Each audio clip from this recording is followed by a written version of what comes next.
ஓம் நம சிவாய. நாகலிங்கப்பூ சிவபெருமானின் பூஜையில் முக்கிய இடம் வகிக்கிறது. நாகலிங்கப்பூ இந்த நாகலிங்கப்பூ 21 ரிஷிகள் தங்களின் தவ ஆற்றலால் அளித்ததாக புராணங்கள் தெரிவிக்கின்றன. நாகலிங்கப்பூவை வழங்கிய 21 ரிஷிகள் மாத்ருகா ரிஷிகள் என அழைக்கப்படுகின்றனர். நாகலிங்கப்பூவை ஒருவர் தொட வேண்டுமெனில் அவர் சிவ பஞ்சாட்சரத்தை 1001 முறை உச்சரித்த பின்னரே தொட வேண்டும். அப்படி நாகலிங்கப்பூவை கையில் எடுத்த பின்னர் அவர் 21 நபருக்கு அன்னதானம் செய்ய வேண்டும். அப்படி அன்னதானம் செய்யும் பொழுது அதை 21 மாத்ருக ரிஷிகள் சூட்சமமாக பெற்றுக்கொண்டதாக நம்பிக்கை. பிறகுதான் கையில் உள்ள பூவை சிவலிங்கத்தின் மீது வைக்க வேண்டும்.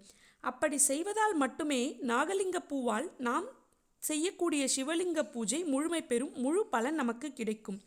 நாகலிங்க பூவை வழிபட்டால் நீண்ட காலம் தீராத நோய்கள் தீரும், மனவேதனைகள் குறையும்.